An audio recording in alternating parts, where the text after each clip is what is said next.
During the 21st century, the United States is likely to see its global power weaken. The main reason is that countries across Africa, Asia, and Latin America are industrializing. The American economy cannot expand at the same pace as all the rest of the world put together.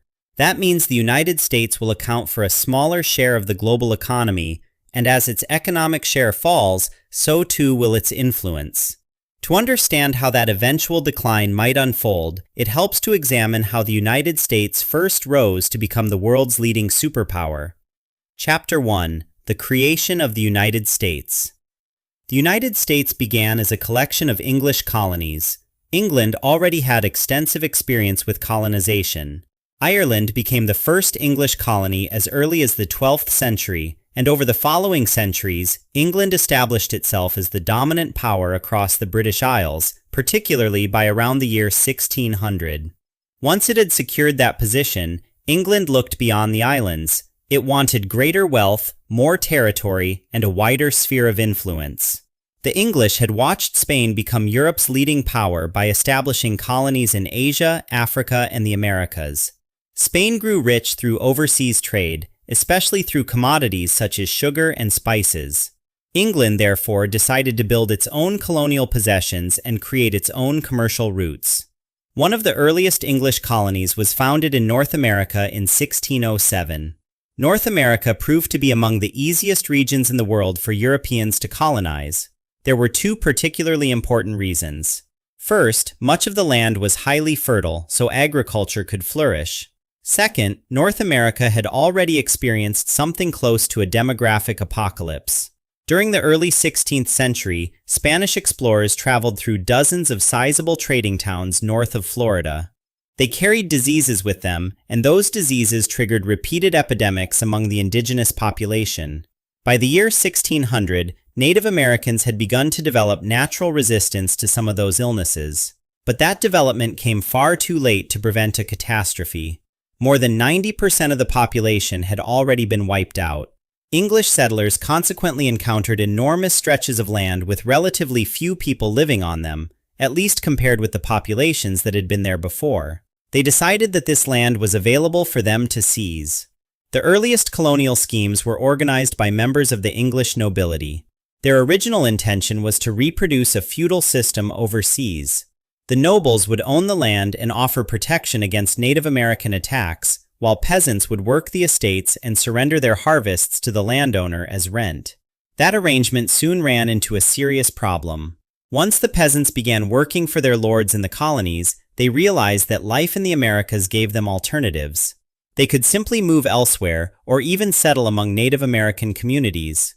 If they did that, they could keep all the food they produced instead of handing it over as rent. The landowners had very little power to stop them. The nobles also depended on those peasants because many of the landowners did not know how to farm themselves. Without workers, the estates could not produce anything, and without production, the lords could not survive. In the end, the nobility had to compromise. The settlers would be allowed to retain the food they grew and live as independent farmers, provided that they remained within the colony and continued to contribute to the colonial economy. To make money under this new arrangement, the nobles established trading companies. These companies controlled the commerce between England and North America. The result was a major change in the way the colonial elite earned its wealth. Instead of relying mainly on taxes collected from peasants, the nobles would profit from buying and selling goods. There was an obvious way to increase those profits. The companies needed more products to export to England, and that meant the colonies needed more independent farmers. The more settlers they attracted, the more land could be cultivated, and the more goods could be shipped across the Atlantic. The English authorities and colonial investors therefore wanted immigration on a very large scale. They eventually opened the colonies to people from outside England as well. Northern Europeans were especially prominent among the newcomers, and many Protestants also crossed the Atlantic. German immigration became particularly important. Roughly 1/3 of the present-day population of the United States claims German ancestry. For a while, bringing in more settlers solved the problem. Eventually, however, every piece of farmland that had been distributed was occupied by farmers. The English, as the old rule of acquisition number 45 supposedly puts it, understood the principle of expand or die. If the colonies wanted to keep growing, they needed more territory. The colonies therefore began moving into Native American lands and taking them for conversion into farmland. Expansion created a cycle. Every increase in territory meant more fields could be cultivated, and every increase in farmland created a demand for more workers. The colonists needed so many laborers that they began purchasing enslaved Africans to work on plantations in the southern colonies. In the north, they also imported indentured servants from Europe. An indentured servant was someone bound to labor for a fixed period, effectively placed in temporary slavery. A person might sell themselves into this condition in order to repay a debt, for example. In practice, the system was used in many other ways, and the English government quickly recognized that it could turn punishment into a source of revenue. The government asked itself what would happen if more people could be converted into indentured servants and sold to the colonies. Each person transported across the Atlantic would provide income for the authorities. To make that possible, the punishments attached to many existing offenses were changed. Instead of being imprisoned or executed, offenders could be sentenced to indentured servitude and shipped overseas. The list of offenses could be remarkably broad: interfering with a customs office, poaching rabbits on another person's estate, fighting on the losing side of a rebellion, resisting the occupation of one's homeland, or practicing the wrong religion could all result in someone being sold into colonial service. Every such sentence brought money to the government. Some people were not even convicted through a genuine legal process. They were kidnapped. Those involved in the trade used at least two particularly deceptive methods. One was aimed at children. A child might be tempted with sweets and told that even more candy would be provided in exchange for signing a piece of paper. The child would not understand that the document was actually a contract agreeing to become an indentured servant. Instead of receiving the promised reward, the child would be taken aboard a ship bound for the Americas. The other method involved alcohol. A recruiter would get someone drunk, persuade or pressure them into signing the contract, and wait until they were already on a ship before the person fully understood what had happened. By the time the victim became sober, they had been transformed into an indentured servant somewhere in the middle of the Atlantic voyage. By the 18th century, the North American colonies had become important exporters of sugar and cotton. In return, they purchased manufactured goods from England.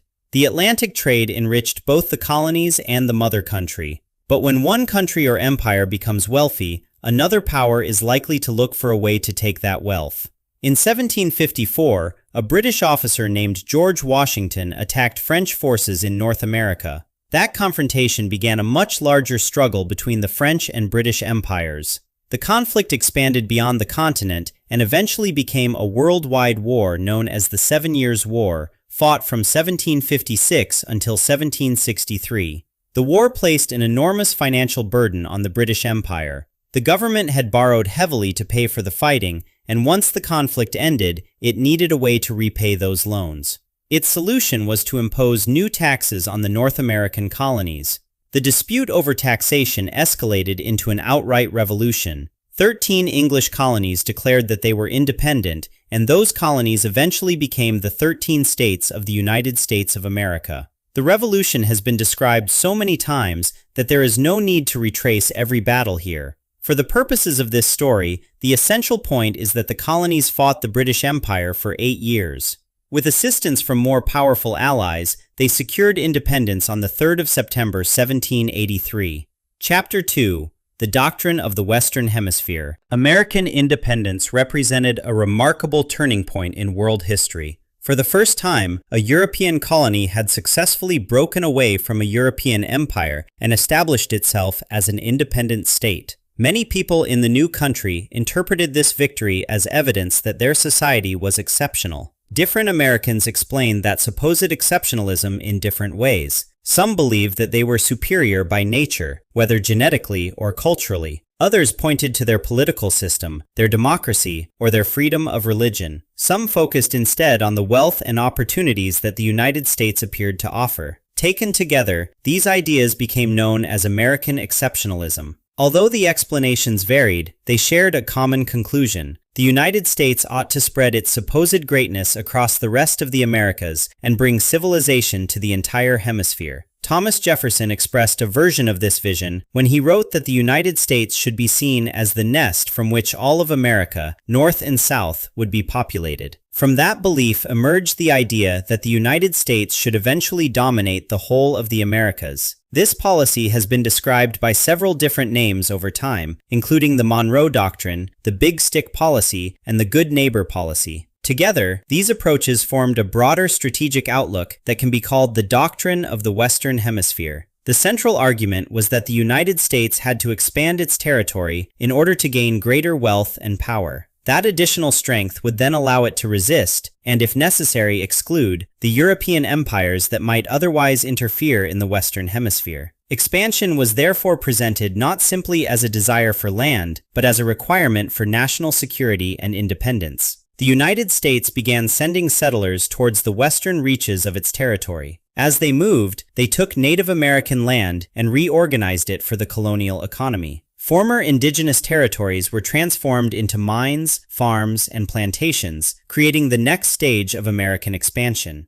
The United States mainly sent its raw materials across the Atlantic to European markets, and in return bought manufactured goods from Europe. As settlement spread across the continent, the country gained more land to cultivate and more products to sell. The profits from that trade then financed the occupation of still more territory. In this system, American power was closely tied to the amount of farmland that could be brought under cultivation. The more land the country controlled, the more farmers it could support. The more farmers it had, the larger its economy became. That created a powerful reason to keep moving west. In 1803, France was desperate for money to fund Napoleon's wars. The French therefore sold their North American territory to the United States in what became known as the Louisiana Purchase. The deal nearly doubled the size of the United States in a single transaction, yet expansion could not proceed equally easily in every direction. The country was hemmed in by the possessions of Britain and Spain. American forces could defeat individual Native American nations, but they were not capable of defeating a major European empire. The difference became unmistakable during the War of 1812. The United States entered that war against Britain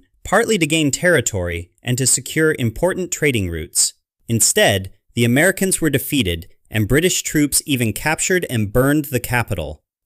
That humiliation demonstrated that territorial expansion was not simply a matter of taking land. The United States needed a much larger population of farmers. More farmers would produce a bigger economy, and a bigger economy could pay for a stronger army. With that army, the United States might eventually be able to defend itself against the European powers surrounding it. The long-term ambition went further than simple defense. Once the Americans had the military strength to challenge Europe, they could try to remove the European powers from the Western Hemisphere altogether and make the region their own sphere of influence.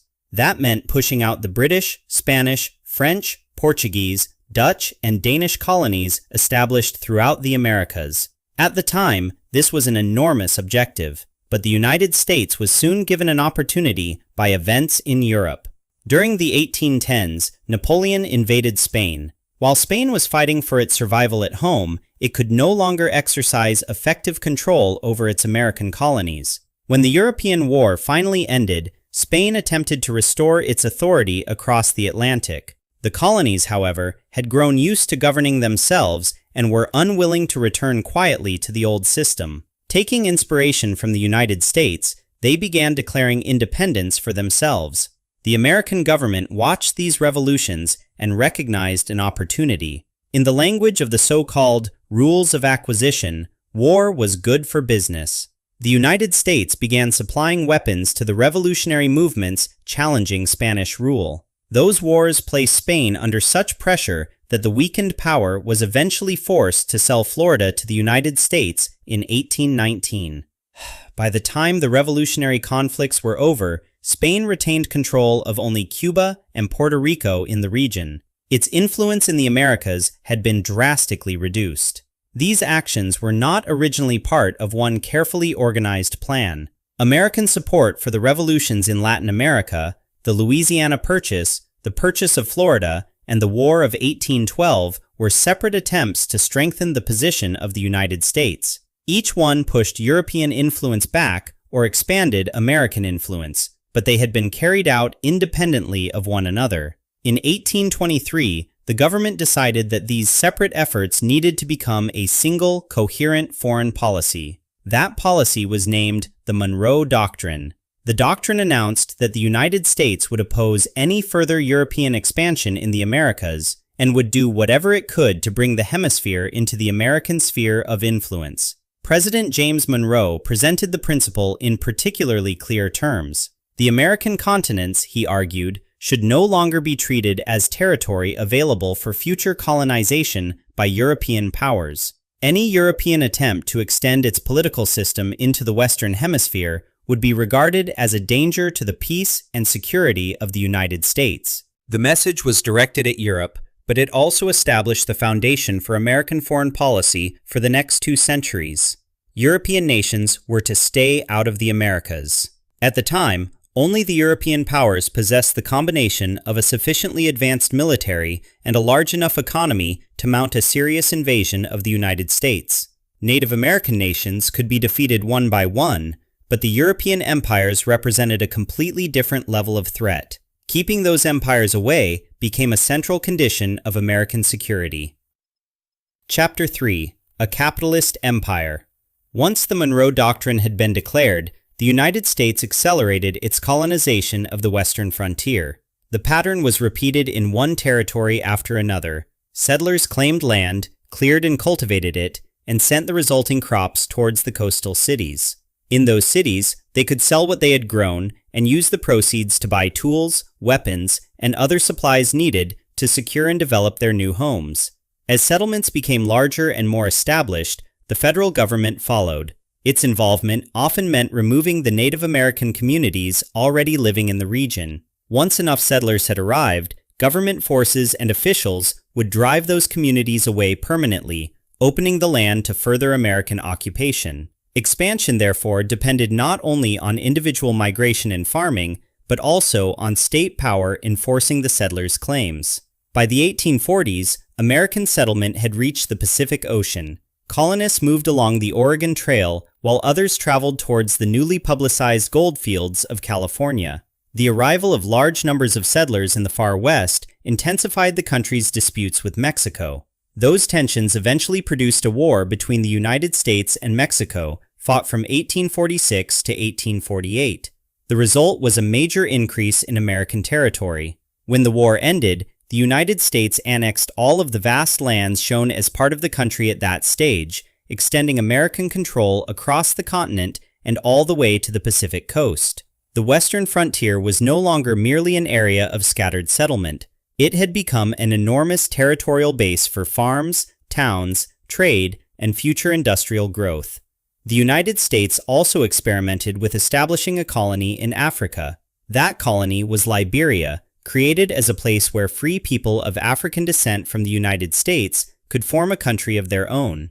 The project served 2 different purposes for its supporters. Some slave owners wanted a way to remove formerly enslaved people and their descendants from American society. Others presented Liberia as an escape from the racism faced by African Americans in the United States, and as a chance for them to build an independent homeland. Most African Americans did not support the idea of moving to Liberia. Even so, some did migrate there, and in 1847 they declared the colony independent, as its organizers had intended. Liberia was therefore linked to American expansion, but it was not accepted by most of the people it was supposedly designed to help. Meanwhile, the continuing movement of farmers into the United States was creating a huge domestic market.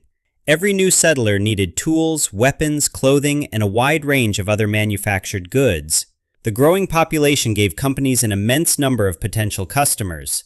Eventually, the United States had more customers than any individual European country. That meant a business could often earn more money by operating in the United States than by remaining in Europe. The reason the American market could be more profitable than the whole of Europe, taken together, was the way European trade was organized. European countries imposed high tariffs on one another. A company exporting goods from one European country to another had to pay an additional tax when its products crossed the border. In many cases, those charges made international sales too expensive to be worthwhile. The American states, by contrast, did not place comparable trade barriers between one another. Goods could therefore move across the expanding United States without the same penalties that restricted trade in Europe. Once the population of the United States became larger than that of any single European country, European business people saw an opportunity. They began relocating their companies across the Atlantic, hoping to reach this large and relatively open market and become wealthy there. After arriving in the United States, these European entrepreneurs and specialists brought knowledge of the newest developments in science and technology. They passed that knowledge on to American workers and helped establish the country's earliest factories. The effect was that American customers no longer had to depend entirely on goods imported from Europe. They could increasingly buy products made inside their own country. There was a problem, however. American-made goods were usually more expensive than comparable European products. If consumers were left entirely free to choose on price, many would continue buying the cheaper imports.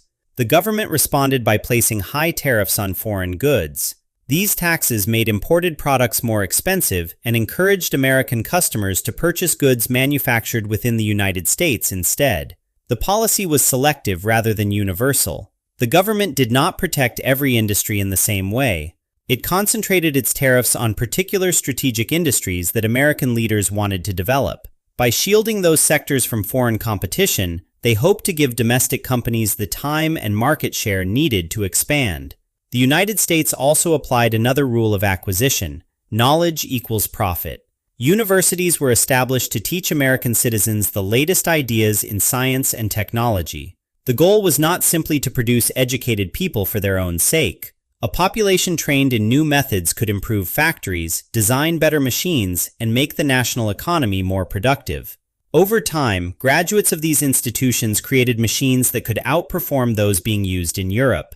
Textile production offered one especially notable example. American manufacturers combined cotton supplied by the plantations with increasingly advanced steam engines, allowing them to produce textiles on a mass scale.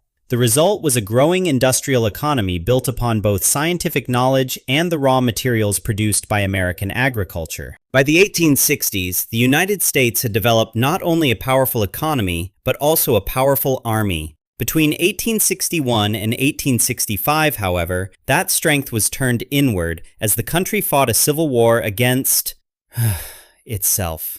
While the United States was consumed by the conflict and appeared to be tearing itself apart, European countries once again saw an opening to enlarge their empires in the Americas. Spain moved into the Dominican Republic almost immediately after learning that the United States was engaged in civil war. France went further, invading Mexico with the intention of transforming it into a French colony. For a time, the European powers could act because the Americans were too busy fighting one another to intervene effectively. That situation changed when the Civil War ended in 1865. The United States emerged from the conflict with new weapons and a military capability that matched those of the major Western European powers. American leaders used that improved arsenal to threaten both Spain and France. Neither country wanted a direct confrontation with a now reunified and heavily armed United States, so both eventually abandoned their attempts and withdrew. At that point, the United States had demonstrated to the rest of the world that it was a major power and one that could no longer be dismissed. In the years following the Civil War, the country built its first steel mill using a new method known as the Bessemer process. This technique made it possible to produce steel on a mass scale. Steel was both stronger and more durable than iron, and that difference gave the United States the material it needed to lay extensive railway lines across the country. The first train service in the United States had begun in 1827, but railway building accelerated dramatically during the 1860s.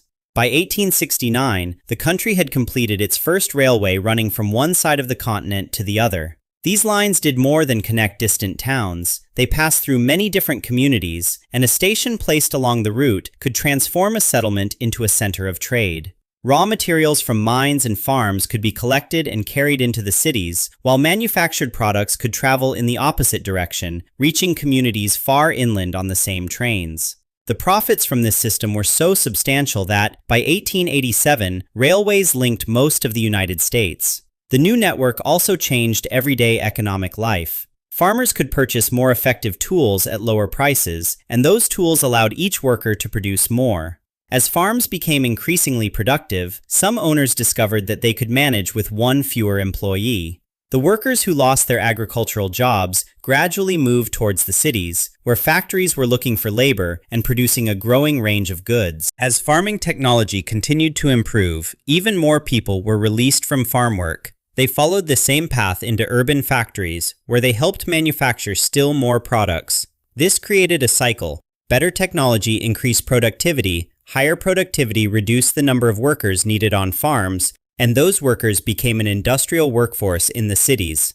By 1871, the United States had become the largest economy in the world.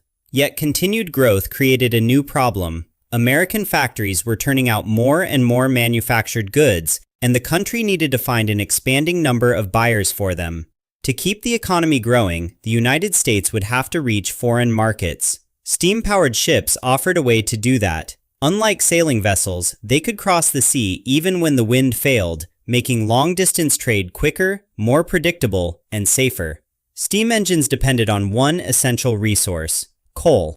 The United States reached an arrangement with the United Kingdom that allowed American ships to use British stations where they could take on fresh coal. The difficulty was that the British trading system was mainly organized around routes linking Europe, Africa, and Asia. It did not provide the same support for American commerce across the Pacific. From the western coast of the United States, the Pacific offered a much more direct path towards Asia, but using that route required a network of refueling points. Before the 19th century, very few ships regularly crossed the Pacific. The ocean was enormous, covering roughly a third of the Earth's surface. A sailing ship caught in an area without wind, drifting, with no way to move forward and no nearby support. Steamships changed that calculation because they did not depend on the wind. However, the ability to move under steam did not remove the need for fuel. If the United States wanted to send ships directly across the Pacific to Asian markets, it would have to establish coal stations across the ocean. There was another complication. A steamship might manage to reach Asia, but without a place to replenish its coal, it could not necessarily make the return journey. The Americans therefore needed not only a route towards Asia, but also a way to refuel once their vessels arrived there. To understand how this search for Pacific bases shaped American imperialism, it is useful to examine what happened in Japan. In 1853, a fleet of heavily armed, steam-powered warships appeared before Japan's capital. These vessels carried special cannons capable of firing explosive shells designed to ignite wooden buildings. That weapon was particularly threatening because Japan's capital was made almost entirely of wood. The American commander presented the Japanese government with a list of demands. He also made it clear, in diplomatic terms, that he would return in a year. If Japan refused to accept the American demands, he warned, the capital would be attacked and set on fire. For decades, Japan had constructed defenses around its capital precisely to prevent an enemy from carrying out such a threat. But the country had not undergone industrialization. Its cannon could not fire as far as the weapons carried by the Western fleets. Foreign warships could therefore remain beyond the range of Japan's guns while still bombarding its cities from a safe distance. For the Japanese government, the implication was terrifying. The defenses built to protect the capital could not stop a modern industrial navy. The Americans were not the only foreign power to arrive. Only a month after their ships departed, Russian warships appeared and made demands of their own. Soon afterwards, a British fleet came as well, delivering much the same message and making it clear that Britain would return if Japan did not comply. Several powerful nations were suddenly pressing Japan at almost the same moment. The reason becomes clearer when we look at the commercial routes of the 19th century. American trade already crossed the Atlantic in large quantities, carrying manufactured goods to Europe. There was also trade with West Africa, including the slave trade. But the routes leading towards East Asia followed a curious pattern. Rather than crossing the Pacific directly, many ships traveled around the coast of Africa and continued through the established routes towards Asia. The Pacific was simply too vast, and there were too few ports between the American coast and China where a vessel could obtain fresh provisions, water, or fuel. For a sailing ship, this was a serious risk. If the wind disappeared, the crew might be stranded in the middle of the ocean with no port nearby and no outside assistance. The invention of the steamship offered a solution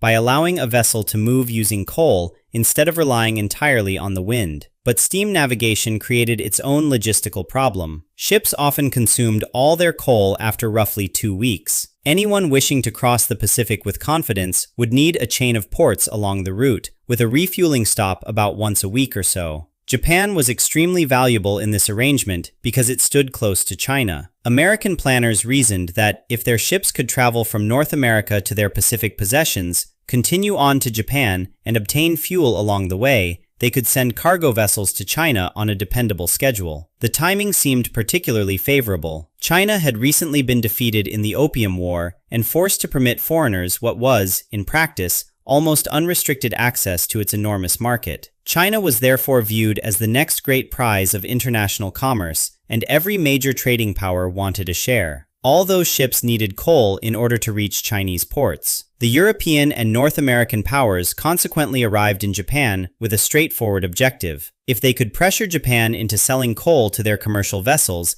their ships would be able to reach China more easily, and the resulting trade would bring them greater profits. Japan happened to possess substantial coal reserves. It was also positioned beside the American routes leading towards China and near the European routes heading towards northern China. Its geography made the country an ideal link in the emerging Pacific trade network.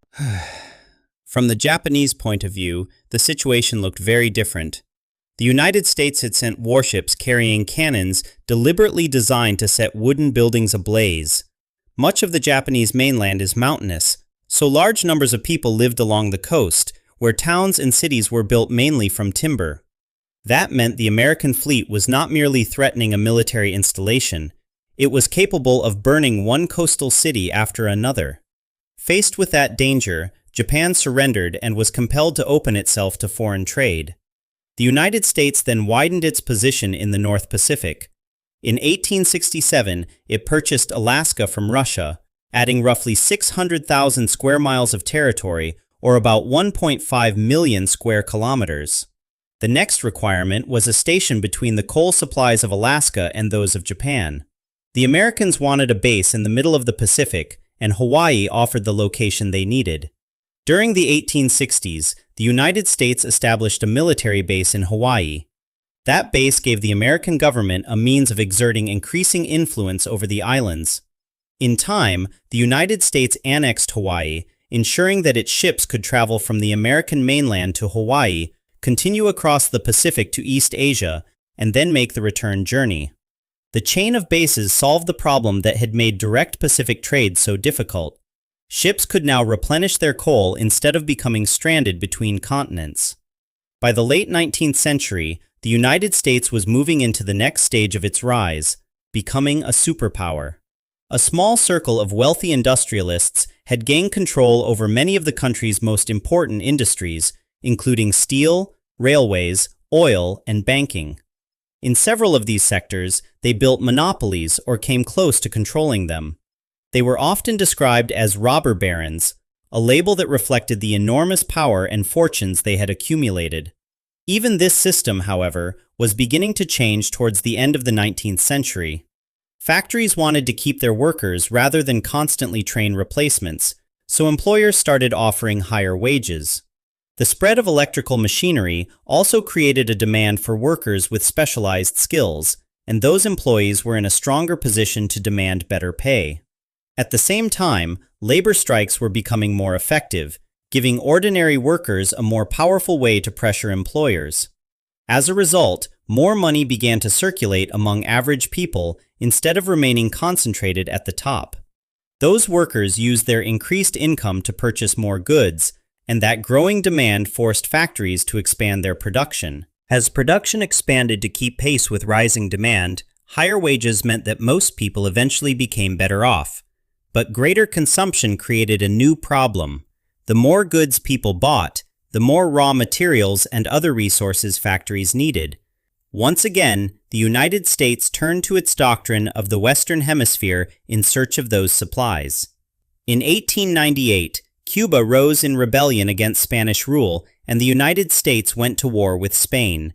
The Spanish-American War lasted only 4 months, and the United States emerged victorious. Cuba was formally declared independent, but that independence was heavily restricted. The United States used the threat of military force to pressure the Cuban government into doing what Washington wanted. Puerto Rico, Guam, and the Philippines had a different fate altogether. They came under direct American control, giving the United States additional ports across the Pacific where its ships could stop, refuel, and resupply. The war also exposed a serious weakness in American strategy. The Navy was divided between the Atlantic coast and the Pacific coast, yet there was no quick route connecting the two. To move a fleet from one side of the country to the other, ships had to travel all the way around the southern tip of South America, passing around Argentina. That was an enormous distance and a major strategic disadvantage. So, in 1903, the United States began building the Panama Canal across Panama. In return for allowing the project to go ahead, Panama received American protection and effectively entered the United States' sphere of influence. When the canal finally opened in 1914, it became one of the most strategically important places on Earth. A ship could now pass between the Atlantic and Pacific without making the long journey around South America, allowing the American Navy and merchant fleet to move far more efficiently. The canal formed part of a wider approach known as the Big Stick Policy. This policy was set out in a document called the Roosevelt Corollary. President Theodore Roosevelt declared that the United States would use military force to prevent any further European colonization of the Americas. He also claimed that the United States had the right to watch over, and if necessary, intervene in, the political affairs of every country in the Western Hemisphere. In practice, that meant North America, South America, the Caribbean, and much of the Pacific would fall within the area that Washington considered its concern. Roosevelt captured the attitude in his famous phrase, "Speak softly and carry a big stick." European powers could keep the colonies they already possessed, such as the Netherlands' control of Suriname and France's control of French Guiana. But, beyond those existing possessions, the rest of the region was increasingly treated as belonging within the American sphere. The United States was presenting itself as the power responsible for deciding who could operate in the Americas. The consequences would become especially clear during the 20th century, when American interventions in Latin America increased dramatically. Canada was the unusual exception. In 1902, it willingly accepted American protection and began turning away from the United Kingdom and towards the United States. Most of the other countries in the Americas did not make that shift voluntarily. Instead, they faced military intervention, particularly in the Caribbean and in nearby states. These interventions affected Cuba, Panama, Honduras, Nicaragua, Mexico, Haiti, and the Dominican Republic. The motives were presented in two ways. The United States wanted to prevent foreign powers from interfering in the Americas, but it also wanted to expand its own network of trade. Each time American forces entered a new region, American industry gained opportunities. In some cases, companies took control of plantations or mines and shipped inexpensive raw materials back to the United States. In others, the United States pressured governments into opening their markets to American products. Local populations could then be pushed towards buying goods from the United States instead of purchasing products from competing countries. Many of these campaigns were extremely violent. They later became known as the Banana Wars, a name linked to the United Fruit Company, an American business that owned plantations throughout the Americas. Honduras provides one clear example. Between 1903 and 1925, the United States invaded Honduras 7 times. The purpose was to protect banana plantations and establish governments that were friendly to American interests. The Honduran government became associated so closely with the banana trade that it was described as a banana republic. This is the origin of the expression still used today. Chapter 5: A Sleeping Giant. While the United States was concentrating on extending its influence across the Americas, the European powers were preparing to destroy one another. In 1914, war erupted across Europe. American leaders understood what might be called Acquisition Rule Number 34. War is good for business. At first, the United States remained officially neutral. It lent money to the Allied powers and sold them weapons, allowing American companies to profit while the conflict continued overseas. But the situation changed by 1917. Germany had defeated Russia, and American leaders began to fear that the German Empire might win the war and dominate Europe. A victorious Germany would have been so powerful that it might eventually threaten the United States itself. Under the doctrine of the Western Hemisphere, that possibility could not simply be ignored. The United States therefore entered the First World War in 1917. 1 year later, Germany and its allies surrendered. When the fighting ended, the European powers were left with enormous debts to the United States. Repayment sent money flowing across the Atlantic and helped the American economy expand even more rapidly. By the 1920s, the economy was flourishing. The decade became known as the Roaring Twenties, a period associated with growing wealth, mass consumption, and confidence in American prosperity. Yet taking part in a world war did not mean that the United States intended to take part in world politics. American leaders spoke in favor of peace, but they were unwilling to use the country's enormous power to enforce or preserve that peace. In 1920, the League of Nations was created. Its purpose was similar to the role now associated with the United Nations. It provided an international diplomatic forum where countries could try to preserve the existing world order without immediately resorting to war. The United States did not join the League of Nations. American foreign policy remained focused mainly on the Americas and the Pacific, while military interventions in Latin America continued.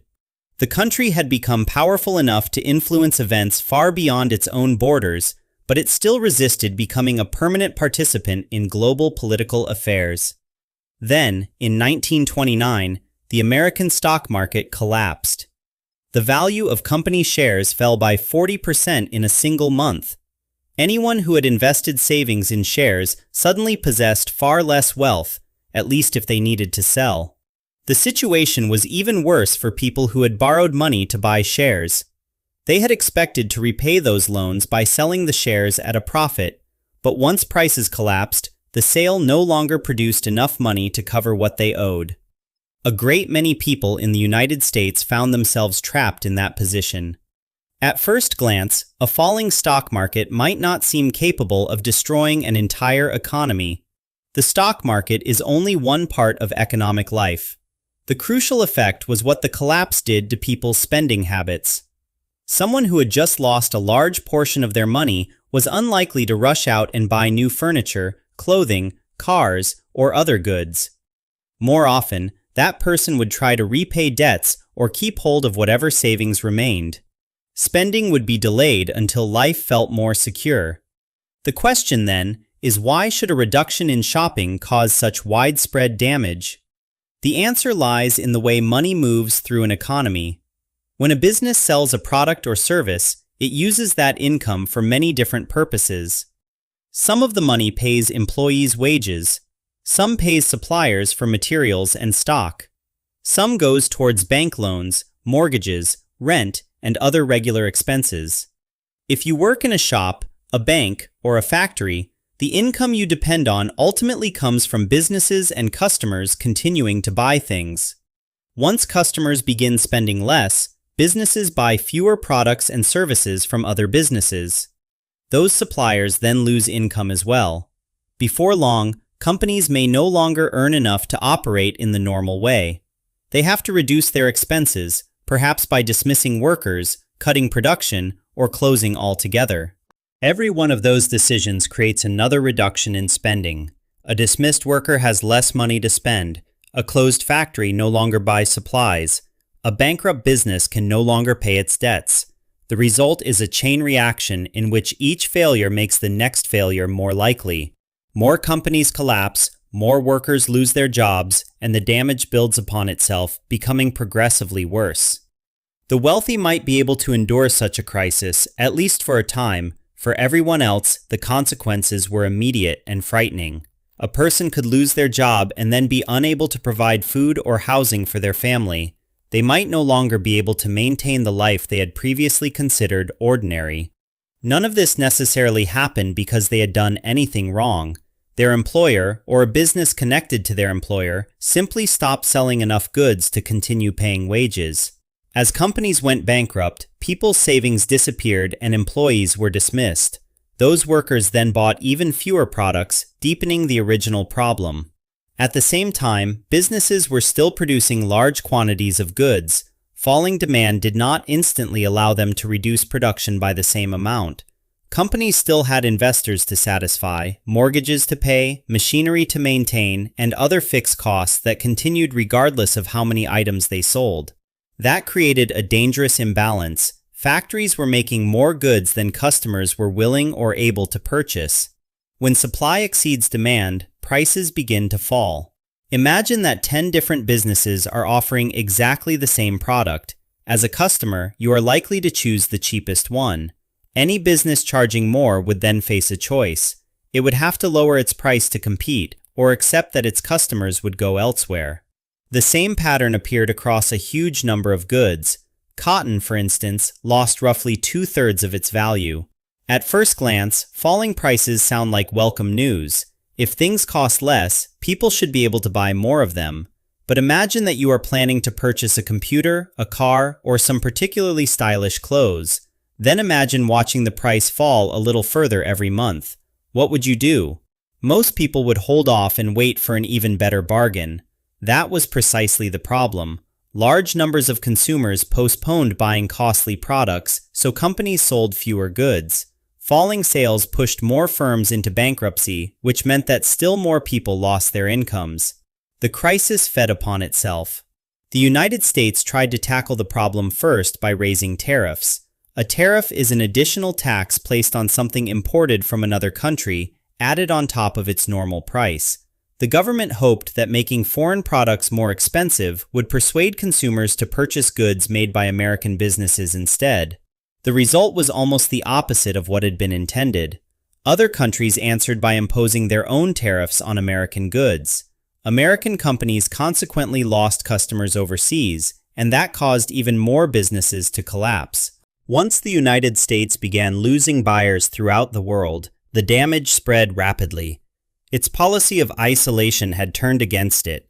If one country places tariffs on goods from almost everywhere else, the rest of the world has a strong reason to retaliate. Soon, both importing and exporting become more expensive. Higher prices mean that fewer people can afford to buy anything, so businesses lose customers. Their income falls, and eventually many of them go bankrupt. Protection was supposed to shield American industry, but the retaliation helped close off the markets American industry depended upon. By 1934, the United States recognized that it had made a serious mistake and began looking for ways to reduce tariffs and restore international trade. Other countries, however, were still angry. Some resented the American tariff increases, while others had not forgotten earlier American invasions and interference. Washington therefore decided that improving relations through diplomacy would be more useful than relying on military force. This approach became known as the Good Neighbor policy. In effect, the United States promised to stop invading and meddling in the affairs of other countries. To demonstrate that this commitment to peaceful trade was genuine, it withdrew troops from several parts of Latin America. At the same time, Washington permitted its southern neighbors to invest more heavily in industry. Latin American governments were not entirely convinced by the friendliness of this new policy. They understood the old rule of acquisition: the wider the smile, the sharper the knife. Nevertheless, the United States began actively encouraging industrial development across Latin America. Until then, much of the region had concentrated on what economists call primary goods. These are products that can be gathered, grown, or extracted without passing through a major manufacturing process. Coffee beans, copper, oil, and meat are all examples. Latin American countries sold these raw materials largely to Europe and the United States, where factories transformed them into manufactured products. When the economic crisis arrived, however, Europe and the United States had far fewer customers and far less money to spend. Latin America then encountered the same difficulty that had already damaged American producers. It was producing more goods than buyers were willing or able to purchase. Between 1928 and 1932, the prices of many Latin American exports fell by somewhere between half and 2/3. Millions of people worked in agriculture, and the income from their crops and other produce was no longer enough to support them. Unemployment and poverty therefore spread across the region. There was one important exception. Venezuelan oil continued to make a profit throughout the crisis. For most other producers, though, dependence on overseas buyers had become a serious weakness. The combination of trade restrictions and widespread poverty also meant that ordinary Latin Americans could no longer afford many of the manufactured goods they wanted. Conditions became so difficult that strikes and riots broke out, and some attempts were even made to overthrow governments. Faced with this unrest, political leaders concluded that keeping their populations reasonably satisfied required access to those goods. But importing them had become increasingly difficult and expensive, so the governments chose a straightforward solution. If they could not buy the products from abroad, they would manufacture them at home, and naturally, they would do so with blackjack and hookers. The joke aside, the economic plan was fairly practical. Governments offered loans to factories that could transform local resources into finished products. Cotton-growing areas began producing clothing. Sugarcane producers built refineries. Other agricultural and mining industries likewise started moving into manufacturing instead of exporting only their raw materials. In time, these programs expanded into many other fields. New industries appeared in chemicals, pharmaceuticals, and a broad assortment of manufactured goods. Brazil was especially successful. By 1938, almost 85% of all manufactured products sold there were being made inside Brazil itself. Industrialization did not solve every political or social problem, and these policies were often introduced partly to keep existing elites in control. Even so, they proved economically effective. Latin America emerged from the Great Depression more quickly than most other parts of the world. The expansion of domestic manufacturing also improved the material lives of many ordinary people, even when that had not been the main intention of the rulers who introduced the policies. Once the economies of Europe and the United States began recovering, Latin American countries could return to exporting goods abroad. But the region was no longer dependent on the old arrangement in quite the same way. Instead of selling mainly basic commodities, it could now offer a much broader range of products. The United States also discovered an advantage in helping other countries industrialize. Machinery is expensive. When a country begins building factories, it needs equipment, and American firms can earn substantial sums by supplying that equipment. Once the machines are installed, the workers operating them earn higher wages. With more money in their pockets, they can purchase more American products. In that sense, developing another country's economy could make the United States wealthier as well. While Washington was improving its relationships with the nations of the Americas, Europe was returning to one of its favorite pastimes, blowing itself apart. A communist revolution in Russia produced the Soviet Union. Germany and Italy became absolute dictatorships. Far away in Asia, Japan was building an empire of its own. By remaining isolationist, the United States had allowed several foreign powers to grow strong enough to become potential threats. During the 1930s, Japan launched a full-scale invasion of China. Germany and Italy began conquering territory across Europe. If even one of these powers succeeded in creating a vast empire, the United States would face an overwhelmingly powerful rival on the opposite side of the ocean. Washington did not fully recognize the danger until the Second World War had already begun. In 1941, the United States stopped selling oil to Japan. The intention was to deprive Japan of the fuel it needed to continue fighting. Japan responded not by abandoning its military expansion, but by attacking the United States at Pearl Harbor in Hawaii in December of that year. The United States was now pulled directly into the Second World War. As its armed forces trained and expanded, the government also sent weapons to its new allies around the world, including the United Kingdom and the Soviet Union. The war devastated much of European industry, but American industry expanded at an extraordinary pace. Over 4 years, the government poured enormous sums of money into production. New factories were built, existing factories were reorganized, and the American economy surged. By 1945, the economy of the United States accounted for approximately half of the entire world economy. From that position of unmatched strength, the country had the ability to reshape the international order according to its own interests.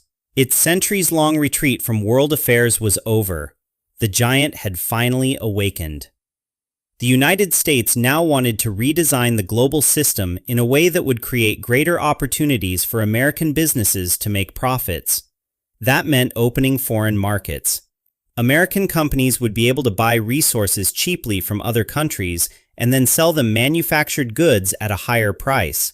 Yet this new arrangement did not necessarily require the United States to occupy the territories where it wished to do business. A useful example can be found in Saudi Arabia. During the 1930s, American companies began constructing oil wells there.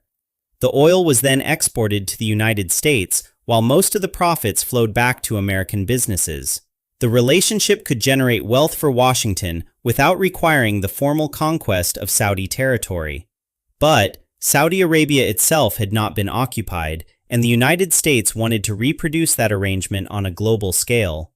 The quickest route was to begin trading with the European empires, because those empires controlled territories scattered across much of the world. If the imperial markets could be opened, the markets of the wider world would open with them. The United States, now the largest economy on Earth, could then use its economic weight to pressure European powers into trading with it. Gold was the instrument that made this possible. During the Second World War, European countries had sent their gold abroad to pay for the enormous costs of fighting the war. By the year 1945, the United States held roughly 55% of the world's gold reserves. That created a serious difficulty for Europe because European currencies still operated under the gold standard. Under that system, the value of money was linked directly to gold. In principle, someone could take their currency to a bank and exchange it for a corresponding amount of gold. But Europe no longer possessed enough gold to make that arrangement work. The United States therefore offered a replacement. European governments could link the value of their currencies to the American dollar. A government could, for instance, exchange British pounds for United States dollars and then exchange those dollars for gold. This would keep European currencies stable, and the European countries had very few practical alternatives. They accepted the arrangement. Almost overnight, the dollar became usable in a huge number of places, making it much simpler for American companies and the American government to conduct business abroad. International trade also began to rely heavily on dollars. Someone could exchange French francs for United States dollars, travel to Japan, and then exchange those dollars for Japanese yen. That mattered especially in a time before computers and credit cards. People often had to carry physical money across borders. Japan might not accept an unfamiliar currency such as Dutch guilders, but it would accept American dollars. The dollar therefore became the common medium through which countries could trade with one another. This arrangement became known as the Bretton Woods system. It gave the United States considerable control over international commerce. If another country angered Washington, the United States could refuse to convert that country's currency into dollars. That country would then find it extremely difficult to purchase goods abroad because businesses and governments in other countries generally wanted payment in dollars. Iran provides a later example of how such pressure could work. The United States sanctioned Iran during the 2020s. As part of those sanctions, the United States prevented Iran from converting its own currency into dollars and blocked international transactions involving dollars that were sent to or received from Iran. The result was that Iran became largely isolated from international trade. The United States sought still greater influence by establishing major international financial institutions whose operations were based on the dollar. Two of the most important were the International Monetary Fund and the World Bank. These institutions provided other countries with loans denominated in dollars. In return, the borrowing countries opened themselves to more trade with the United States. The arrangement allowed American influence to spread not only through military power, but also through finance and commercial access. The first major use of this strategy in Western Europe came through the Marshall Plan. The United States supplied European countries with billions upon billions of dollars to help rebuild their economies after the war. There was a condition, however. Those countries had to open their economies to American trade, and they could spend the loans only on goods and services from the United States. The plan therefore supported European reconstruction while also strengthening American industry. The pattern resembled what had already happened in Latin America. By helping European industry recover and expand, The United States created stronger customers for American products. The more prosperous European economies became, the more goods the United States could sell to them. In time, European countries joined the International Monetary Fund and the World Bank themselves. They invested their own money in those institutions in exchange for a share of the profits. That increased the total amount of money available for loans, allowing American influence to grow with the resources of its allies as well as its own.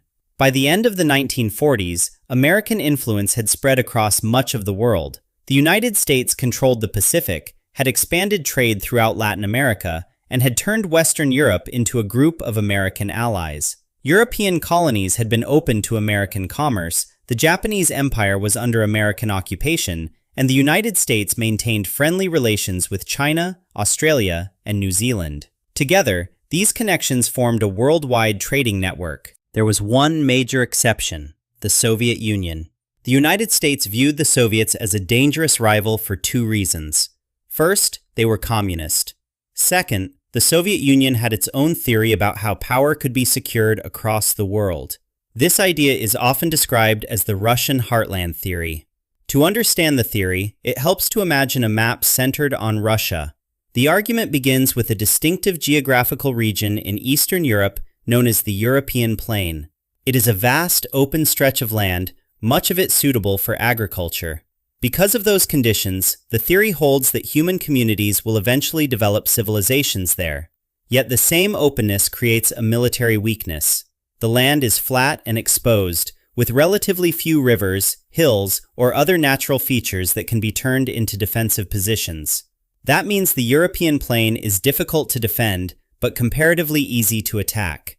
Eventually, the theory suggests, one state will conquer much of this territory. In the historical example being discussed, that state was Russia. Any country controlling Eastern Europe would possess so much land, so many people, and so many resources that it would inevitably become a major power. Yet such a powerful state would also be exposed to invasion. For Russia to become secure, it would therefore have to expand its borders. Against Western Europe, the safest line would extend as far as the Carpathian Mountains. Once those mountains blocked most routes towards Russia, Poland and Romania would remain the main corridors through which an invading army could advance. Russian forces could then concentrate their defenses on those two areas instead of trying to protect every part of a wide-open frontier. That solution would create another vulnerability: the sea. Russia could still be attacked from the northwest through the Baltic Sea or from the south through the Black Sea. On the far side of the Black Sea lies Turkey, a land historically associated with some of the richest and most powerful states in the world, including the Byzantine Empire and the Ottoman Empire. In the modern period as well, Turkey has maintained a powerful navy and air force in the Black Sea. According to the Russian heartland theory, Russia could not be fully protected from the Black Sea unless it controlled Istanbul. Holding that city would block the route from the Mediterranean into the Black Sea and prevent hostile naval forces from reaching Russia through that passage.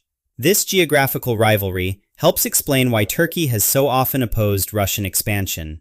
The Baltic Sea presents a similar problem in the north. Russia would need to keep a strong fleet there and control the route connecting the Baltic with the North Sea and the Atlantic Ocean. To achieve that, the theory says Russia would need control of Copenhagen. From Copenhagen, it could dominate the Baltic region and eventually exert control over Scandinavia.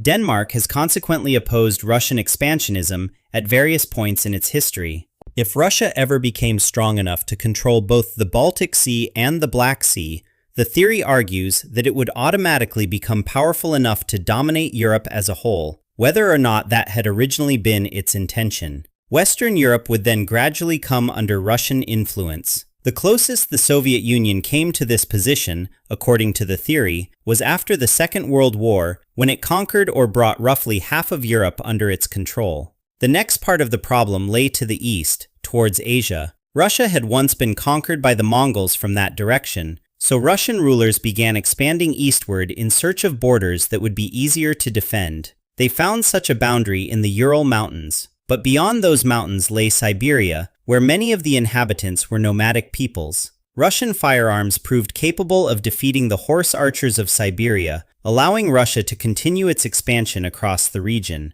The purpose, in this interpretation, was to ensure that a second Mongol invasion could never take place. Russia pushed all the way to the Arctic Ocean and the Pacific Ocean. Reaching those coastlines finally gave the country a northern and eastern frontier that was far easier to defend. Over the following centuries, Russian settlers colonized the region, and its peoples were gradually incorporated into a Russian identity. The final frontier that had to be considered was the border to the south. They also pushed eastwards into the deserts of Central Asia. The purpose was to make sure that no army could approach Russia from that direction either. Finally, Russia had gone to war with China on several occasions, and those conflicts eventually produced an agreed frontier between the two powers. This is the basic logic behind the theory. Across many centuries, Russia kept extending its territory in every direction because its leaders believed that expansion was the only reliable way to prevent invasion. The more land they occupied, the farther away a hostile army would have to travel before it could reach the Russian heartland.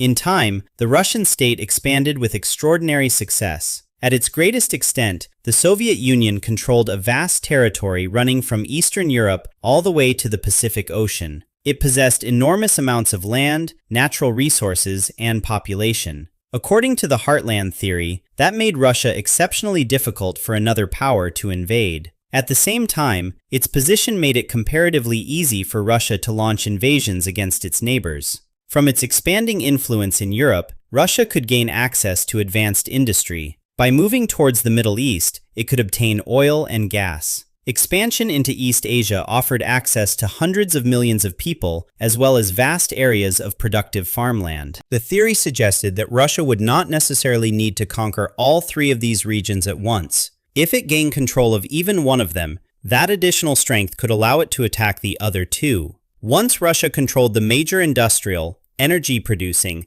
and agricultural centers of Asia and Europe, it would become powerful enough to dominate much of the wider world. India, Japan, and Africa could then come under Russian control or influence. Once the whole of Afro-Eurasia was dominated, Russia would possess such overwhelming power that it could eventually extend that dominance across the oceans and impose control over the Americas as well. In the most extreme version of this argument, Russia would end up ruling the entire planet, either through direct occupation or through indirect influence. The Russian heartland theory therefore stood in direct opposition to the American ambition of building a worldwide trading system centered on the United States. During the First Cold War, the United States attempted to contain the Soviet Union wherever it could. The difficulty was that the United States did not possess a large territorial base in Africa, Europe, or mainland Asia. To compensate, it created hundreds of overseas military bases and built alliances including the North Atlantic Treaty Organization.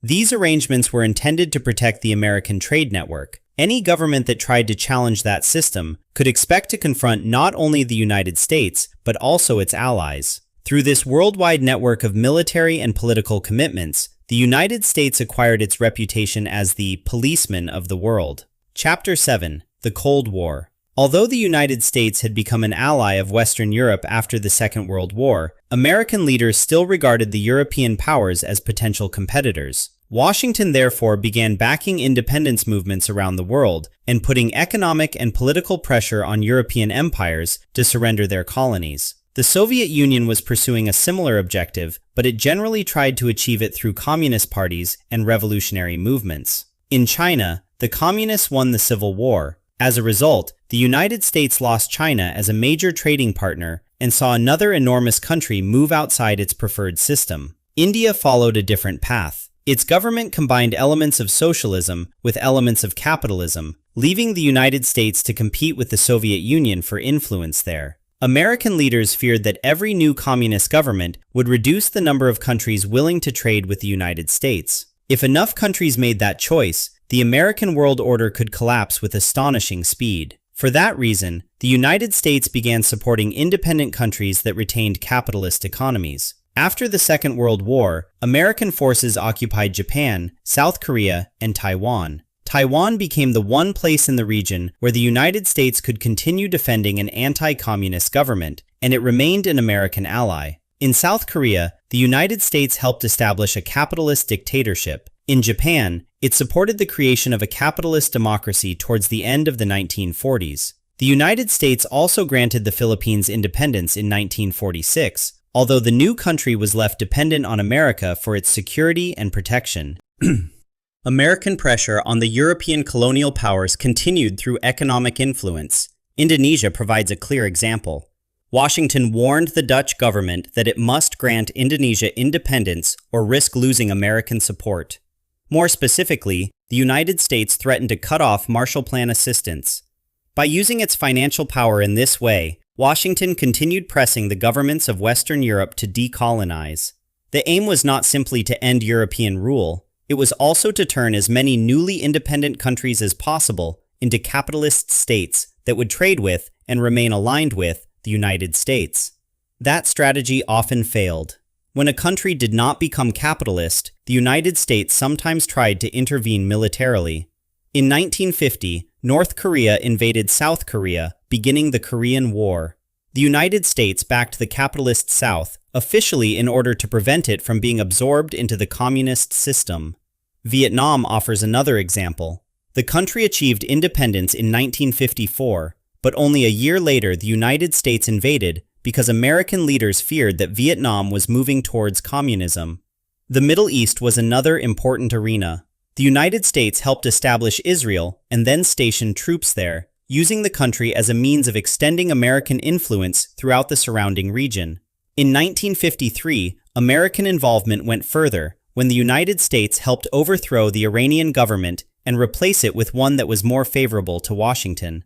By the 1950s, it had become impossible to ignore the fact that European colonies wanted independence. Each colony that broke away reduced the political and economic power of the European empires. Both the Soviet Union and the United States, therefore, began openly opposing European colonial rule and presenting themselves as supporters of national independence. Yet independence did not end the competition between the superpowers. As soon as a new country became sovereign, Washington and Moscow would compete to determine which side would gain the greater influence there. The decline of European power was made especially visible by the Suez Crisis in 1956. France, the United Kingdom, and Israel invaded Egypt in an attempt to seize control of the Suez Canal. The United States and the Soviet Union both forced the invaders to withdraw. That intervention demonstrated that the old European empires no longer had the freedom to impose their will on the rest of the world. Decisions about the future of international politics were now being made primarily by the two superpowers. While the United States was extending its influence across Europe, Asia, and Africa, the Soviet Union was trying to expand its own influence in Latin America. For decades, a number of Latin American countries had suffered invasions and interventions connected to the American sphere of influence. Governments and movements that wanted to break away from that system could now seek support from the Soviet Union instead. The American doctrine concerning the Western Hemisphere demanded that the United States prevent other major powers from establishing themselves on the continent. Throughout the Cold War, American interventions took place in Argentina, Bolivia, Brazil, Chile, Ecuador, Paraguay, Peru, and Uruguay. These actions were intended to keep governments within the American sphere and to prevent communist movements from gaining power. To understand why Washington considered a communist government in Latin America such a serious danger, Cuba provides the clearest example. In 1959, a communist revolution overthrew the Cuban government, and Cuba consequently broke away from the American sphere of influence. The new Cuban leadership feared that the United States might invade. Only 3 years later, Cuba allowed the Soviet Union to install nuclear missiles on the island. That decision produced the Cuban Missile Crisis in 1962. During the crisis, the United States and the Soviet Union came frighteningly close to destroying one another and potentially much of the world with them. After that confrontation, both governments acted with considerably more caution when dealing directly with the other. They did not, however, stop being rivals. The competition between them continued into the 1980s. For the American government, one of the greatest dangers during the Cold War was not an attack from abroad, but a communist revolution within the United States itself. As early as 1947, the Central Intelligence Agency warned that inequality represented the most serious threat to the country. American workers, the argument went, understood a basic principle sometimes described as Rule of Acquisition number 91. A boss is worth only as much as the amount he is willing to pay his employees. If workers received very low wages, they could conclude that the lives and wealth of their employers had little value to them. To reduce the possibility of a communist uprising, the United States raised taxes on the richest citizens to levels as high as 90%. The revenue was then redirected towards poorer Americans through social programs. By incorporating a limited amount of socialism into the capitalist system, the government hoped to prevent people from turning to communism altogether. Public investment brought improvements in education, healthcare, transport, infrastructure, and other essential services. These policies helped produce a remarkable expansion of the American middle class between the 1950s and the 1970s. Large sums were invested in ordinary people, giving more of them access to education, secure employment, public services, and rising living standards. The result was a period of broad-based growth that strengthened the capitalist system the government was trying to defend. The wealthy, however, disliked paying such high taxes. American law also allowed individuals to spend their own money supporting another person's political campaign. During the 1980s, rich Americans used that financial power to back politicians who promised to reduce taxes on the wealthy. They succeeded in changing government policy. The United States adopted an approach known as trickle-down economics. Its central claim was that wealthy people became richer by investing their money in businesses, and that those investments would eventually spread prosperity throughout the rest of society. The theory was that lowering taxes for wealthy people would leave them with more money to invest. Their investments, supporters argued, would strengthen the economy more effectively than government spending could. To pay for those tax cuts, governments reduced social programs and loosened regulations. On paper, the money saved by the richest people would supposedly flow through the economy and eventually benefit everyone else. There was, however, a very serious weakness in that arrangement. Trickle-down economics did not produce the promised results. In practice, wealthy investors generally did not use their extra money to create large numbers of new businesses. Instead, they bought companies that already existed, along with land, houses, and other property. Over time, ownership of more and more of the economy became concentrated in the hands of a relatively small group. Meanwhile, the reduction in social spending made it harder for ordinary people to escape poverty. From the 1980s onwards, wages in the United States began to stagnate. As incomes stopped keeping pace with the cost of living, more people found themselves living from one payday to the next. The consequences of poverty are often discussed as though they affect only the people who are poor. In reality, poverty is expensive for everyone, and often far more expensive than preventing it would have been. Consider a disease such as polio. Someone who contracts polio may be unable to work as effectively as a person who remains healthy. Yet preventing the disease is comparatively straightforward when a vaccine is available. A poor family may not be able to afford that vaccine for its children. If one of those children contracts polio, the resulting disability can affect that person throughout their entire life. The child may then remain poor, and the next generation can inherit the same disadvantage. A small cost avoided in the present can therefore become a much larger social and economic cost later on. The same logic applies to a family that cannot afford enough food. Faced with hunger, its choices become brutally limited. One possibility is to starve. The other is to take food from someone else. If a person or their family begins going hungry, it is worth asking how long they can realistically be expected to remain law-abiding. Almost anyone will choose stealing over death when those are the only options available. That decision creates further costs for everybody involved. A baker whose bread has been stolen must produce more bread, even though the baker has not earned any additional money. The missing food has to be replaced, and the work required to replace it brings no extra reward. The government, meanwhile, cannot simply ignore the theft. If it wants crime to be punished, it has to raise money for police officers to investigate the case, arrest the thief, and maintain a prison in which the thief can be held. Those police officers might otherwise have been doing work that directly improved society. The money spent on prisons, investigations, and enforcement could have been used to improve people's lives in other ways. A shortage of food has therefore produced a chain of costs. The hungry person steals, the baker works more without earning more, and the state spends additional money dealing with the consequences. The entire process is vastly more expensive than ensuring that the person had enough food in the first place. The example of polio follows the same pattern. It is much cheaper for a government to provide vaccines freely than to deal with decades of illness, disability, lost work, and poverty.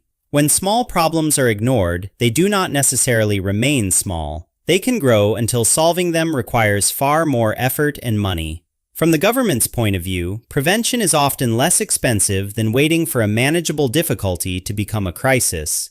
This principle is not limited to vaccination. It also applies to the basic requirements of life: housing, food, clean water, and medical care. When systems that provide those necessities are dismantled or weakened, people have fewer opportunities to improve their incomes. They are forced to spend more of what they earn merely surviving, leaving less money available for education, better housing, or anything that might help them move upwards.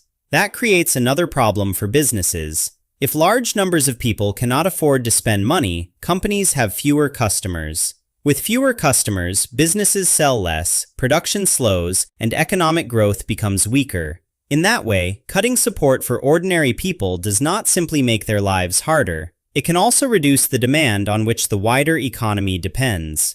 If the eventual outcome of trickle-down economics is needed, Britain provides a useful example. The policy was pursued there with particular intensity, and by the 2020s, the country was undergoing de-industrialization. Industrial production and manufacturing had been steadily weakened, leaving the economy less capable of supporting the prosperity that had once been associated with those sectors.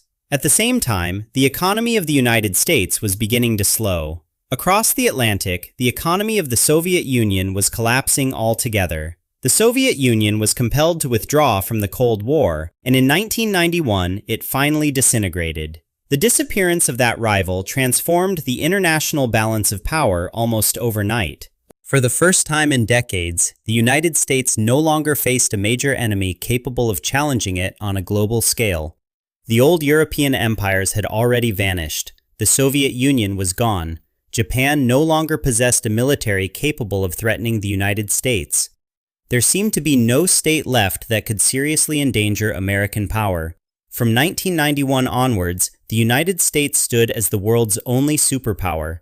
That position made the stagnation inside the United States much less visible than it might otherwise have been. The country's economy could be weakening in important ways, but its international influence was expanding so dramatically that the domestic problems were overlooked for decades.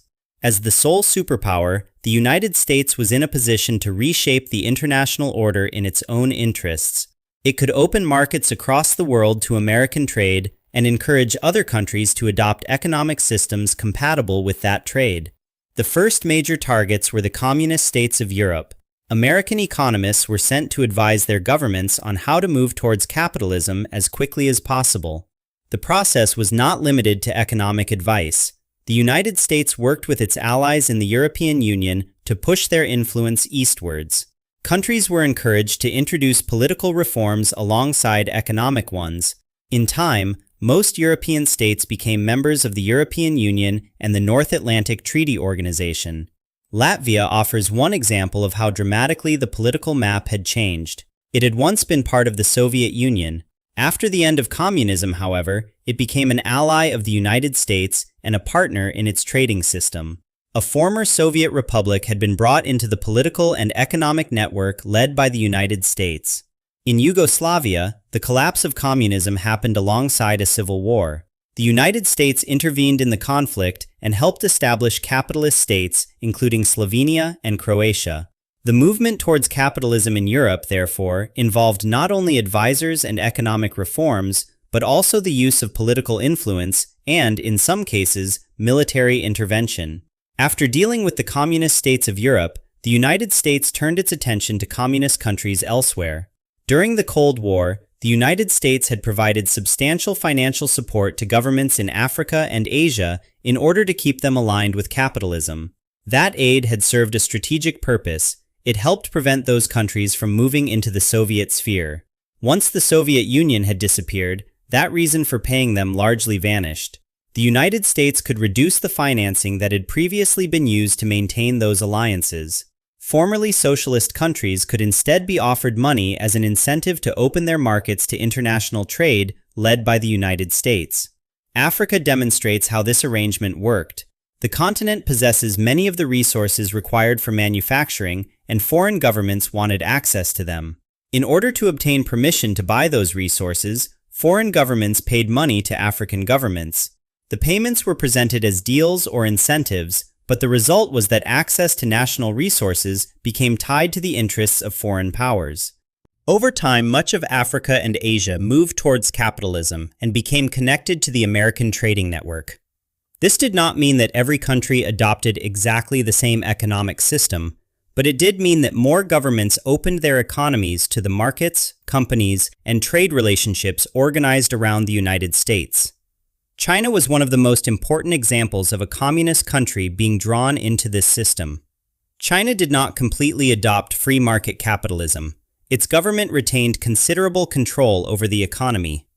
Even so, trade gave the United States increasing influence over China and created a relationship that benefited both countries in important ways. The United States shifted low-technology manufacturing to China while concentrating more heavily on the production of high-technology goods at home.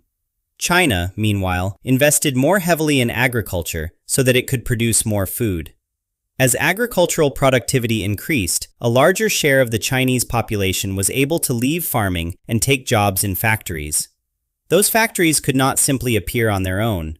China needed machinery and other industrial equipment, much of which had to be imported from wealthier countries.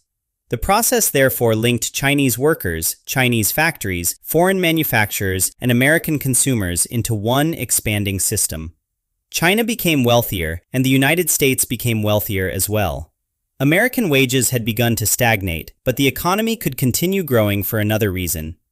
American businesses were now selling goods to customers in developing countries, while the movement of manufacturing overseas helped lower the domestic prices of many basic products. Clothes, furniture, and plastic goods became cheaper for consumers in the United States. That combination concealed the loss of purchasing power caused by stagnant wages. Many people did not immediately notice that their incomes were failing to rise because some of the products they bought were becoming less expensive. At the same time, the American economy continued to expand because companies could sell to foreign customers rather than relying only on citizens of the United States. The American trading network had gained billions of additional customers. With such a vast market available, the United States and its allies sought to build a permanent system of worldwide free trade. To establish the rules for that system, they created the World Trade Organization. The World Trade Organization sets out the procedures for international trade between its member states. Its central purpose is straightforward: make trade easier. Countries lowered tariffs, agreed on international standards for finance, and reduced the bureaucratic obstacles that could slow down the movement of goods and money across borders. The countries that gain the most from free trade are generally those with the greatest ability to trade. A large economy can produce more goods, sell them in more markets, and take fuller advantage of reduced tariffs and simpler regulations. Since the United States was the largest economy in the world, it was also the country best placed to benefit from this arrangement. American products and services became woven into everyday life across the world. The computer used for work might have been designed by an American company. Its operating system might have been developed in the United States, while the software used to write a document might also have come from an American firm. Almost every advanced technological product contains components made or designed by companies based in the United States. People everywhere rely on those products because the United States used the power of its enormous economy, its military, and its network of allies to establish the international order of the 1990s. A few countries remained outside that network. North Korea, for example, did not join the American system of trade. Even the most powerful country, however, cannot maintain a global trading order by itself. The network can be disrupted when the routes on which it depends are threatened. A clear example appeared in the year 2000 when Somali pirates began attacking ships traveling along the Somali coast. The attacks raised a basic question about the international order. If the world's trade routes were to remain open, somebody had to protect them. And when it came to providing that protection on a global scale, there was really only one country capable of doing so. The only country with the capacity to do so, the United States. For that reason, it kept its enormous military and continued intervening in conflicts across the world, largely to protect the trading system on which its own prosperity depended. The Gulf War is a clear example. The United States drove Iraqi forces out of Kuwait, helping to keep oil moving out of the Middle East. The purpose was not simply to defend one small state. It was also to preserve the trade network that provided the United States with its vast economy and its influence over international affairs. Before long, however, that influence would face a new and serious challenge. Chapter 9: The Stagnation of the United States. On the 11th of September, 2001, the United States suffered the deadliest terrorist attack the world had yet seen. For many people of my generation, those first news reports are among the earliest major events we can remember watching. When the United States is attacked, it responds. And this time, the response began with an invasion and occupation of Afghanistan. The government there refused to hand over the people accused of organizing the attacks, so American forces entered the country and remained there for years. That intervention was followed by the invasion of Iraq in 2003. The stated aim was to create a democratic, capitalist government in the Middle East. This new Iraq was intended to become an ally of the United States and a buffer separating Saudi Arabia from Iran. Those two countries had been competing for influence across the Middle East for decades. If that rivalry turned into a direct war, the oil trade could be badly damaged. The United States depended on that oil to sustain its economy and its way of life, so keeping the region stable remained a central concern. While the United States was spending trillions of dollars occupying and administering foreign countries, much of the rest of the world was concentrating on economic expansion. Many states did not need to devote as much attention to their own defense because the United States was providing the wider security umbrella. European countries were especially willing to reduce military spending during the 2000s. They assumed that, if necessary, the United States would protect them from Russia. That attitude began to change only after Russia invaded Ukraine in 2014. European governments then agreed that defense spending should rise to 2%. Since the United States still possessed the world's largest military industry, a substantial part of that new European spending went towards American weapons. The result was an enormous boost to American arms companies, bringing the United States billions of dollars in additional revenue. It was not until 2022 that the European Union began treating defense spending as a serious long-term priority and started rebuilding its own ability to manufacture weapons and military systems. Yet the war in Ukraine also created what may have been the best opportunity the United States had seen in decades to weaken Russia as a major power. In the 2020s, Russia was still relying heavily on military equipment inherited from the Soviet Union.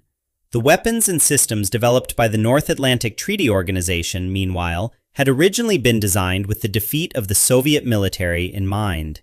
By supplying Ukraine, the United States and its partners were able to help destroy a significant part of Russia's military capacity without sending their own soldiers into a direct war with Russia.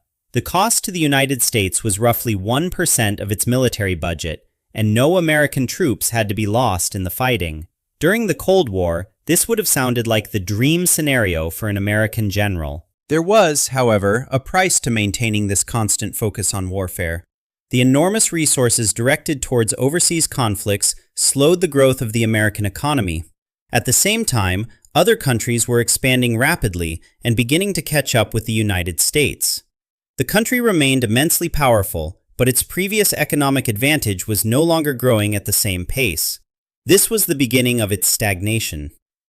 Chapter 10: The Possible Decline of the United States. By the 2020s, developing countries were growing more quickly than the United States. As their economies expanded, the American share of the global economy continued to shrink. By 2025, the United States accounted for only about a quarter of the world's economy. The most important reason for this change was the extraordinary growth of China. During the early 21st century, Chinese companies studied American businesses closely and learned as much as possible from them. In time, China stopped merely copying foreign products and began creating goods of its own that could compete with American products on both price and quality. This included smartphones, computer chips, and high-speed rail systems. China eventually became the second largest economy on Earth, and its leaders began using that economic strength to build greater influence abroad and expand Chinese trade. China also possessed one major advantage that the United States could never easily reproduce: a land connection linking it with both Europe and Asia. American trade depends heavily on ships and aircraft. China can use those methods too, but it can also move goods by train, pipeline, and lorry across the enormous landmass around it. The Chinese government therefore began investing in ports, railways, and industrial facilities throughout Europe and Asia. These projects made it easier to sell Chinese products abroad and to bring foreign resources back into China. This broad economic strategy became known as the Belt and Road Initiative. It transformed China from a rapidly developing economy into a direct competitor to the United States for political, economic, and military influence. China grew so powerful that American policymakers began to fear it could become a serious threat in the future. The logic was straightforward. The more China traded with the rest of the world, the richer it became, and the more money it could devote to building its armed forces. By the 2020s, China was strong enough to challenge the strategic dominance the United States had established across the Western Hemisphere and beyond. Washington consequently had to redirect a greater share of its military attention away from Europe and towards East Asia. That shift created a major difficulty because the United States depended on Europe to help sustain the American-led international order. The European Union, for instance, joined the United States in imposing most sanctions and regularly supported American military operations. As a consequence, a country that angered the United States could find itself cut off from both the American and European economic systems. Together, the United States and the European Union represented roughly half of the world's economy. Their combined influence made the system extremely powerful, but it also meant that the system could function only if the United States continued to maintain its influence over Europe. By the end of the 2010s, however, American leaders had begun openly questioning their alliances with other countries. During the 2020s, the United States even began threatening to annex Greenland from Denmark. Such behavior encouraged Europeans to question their own relationship with Washington. That could create serious problems for the American-led order. If the European Union developed independent technology industries, built up its own military capabilities, and secured access to resources without relying on the United States, it would no longer need American protection in the same way.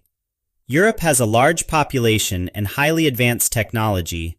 In theory, it could rival the United States in economic strength as well as military power, provided that the European states managed to coordinate their efforts and actually pull themselves together.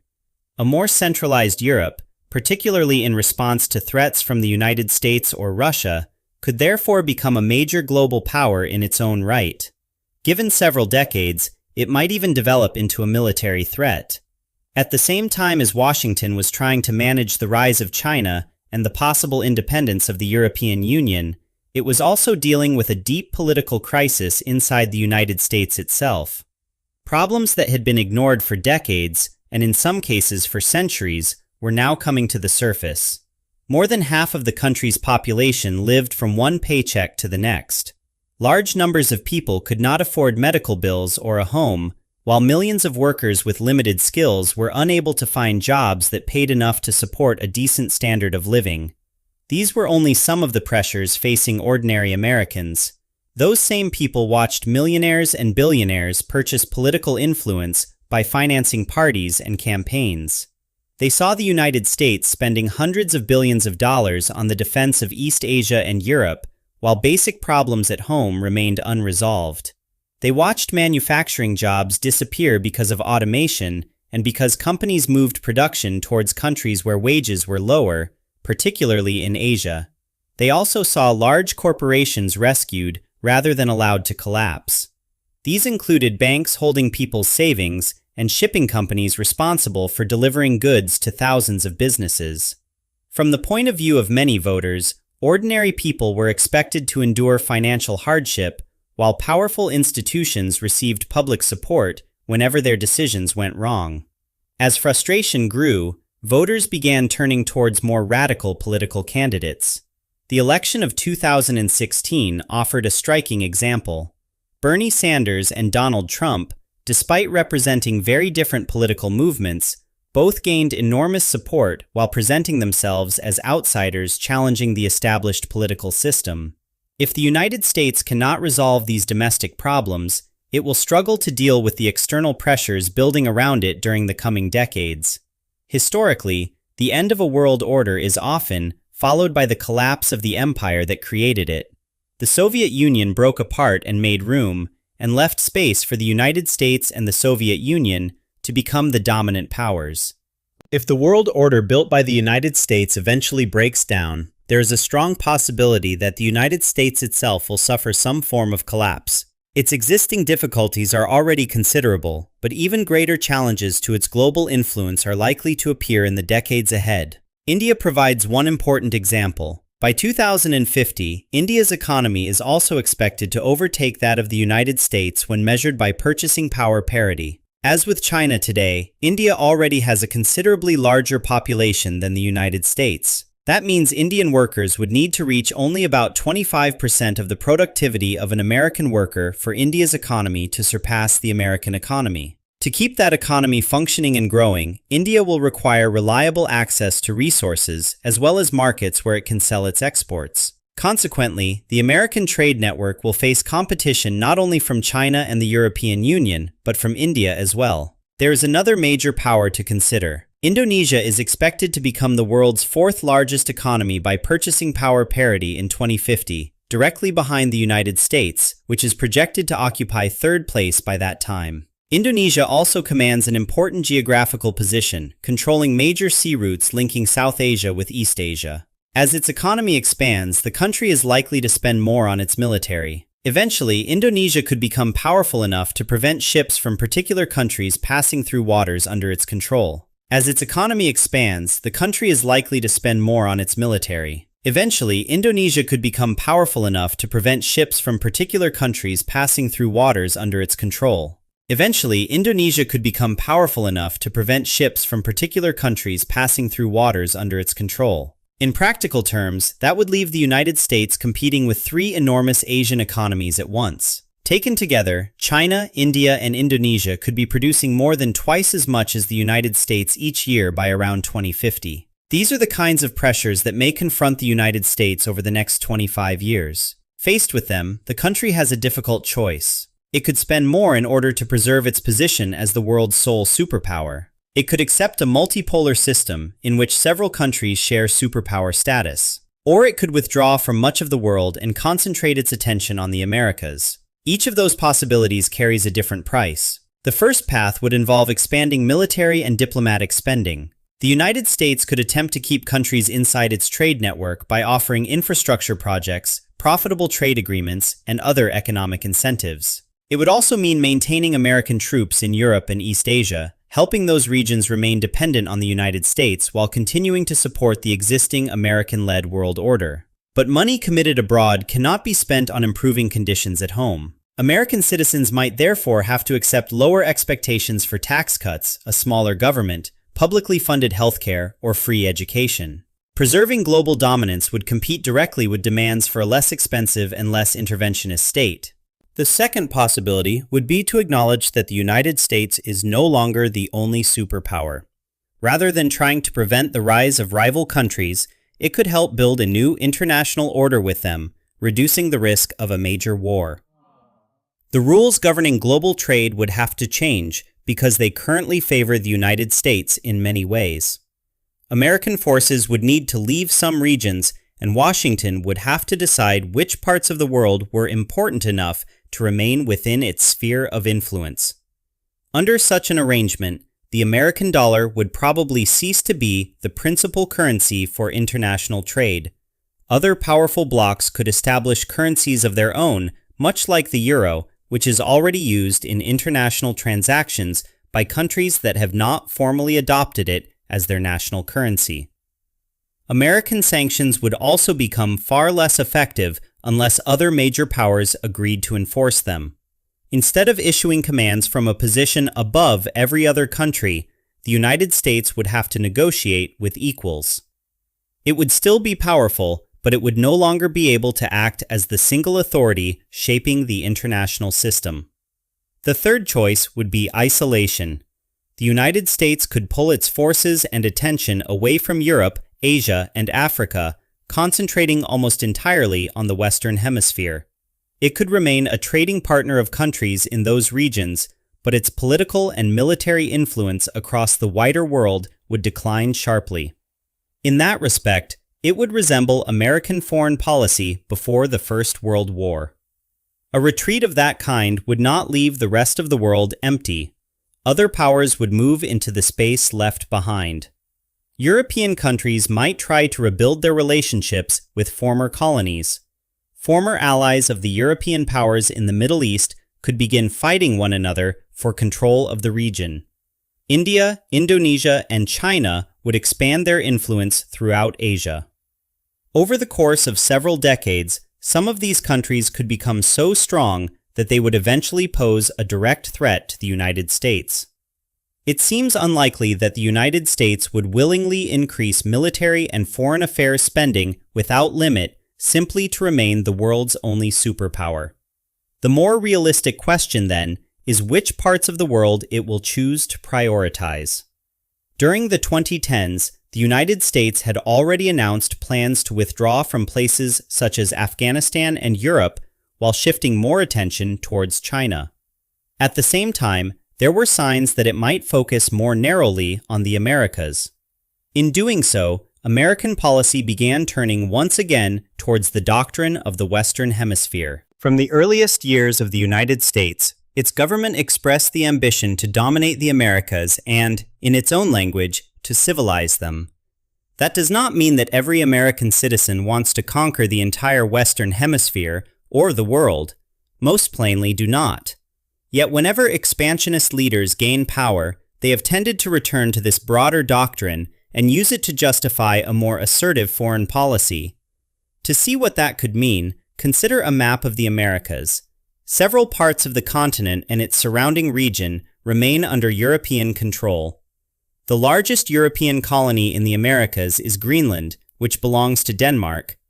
Greenland is strategically valuable for several reasons. It offers a link between Northern Europe and Asia, contains substantial resources, and its incorporation into an American sphere of influence would remove European power from another part of the Western Hemisphere. Removing that outside influence is one of the central aims associated with the doctrine. Yet Canada lies between Greenland and the United States. Canada is also Europe's longest-standing American ally, having fought alongside European powers in several major wars.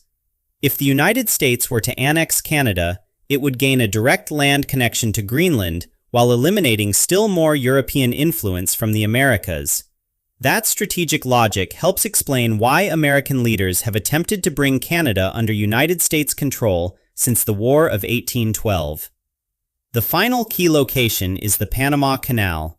It is arguably the most strategically important point in the Western Hemisphere because it connects the Atlantic and Pacific Oceans and allows ships to avoid the long journey around the southern tip of South America.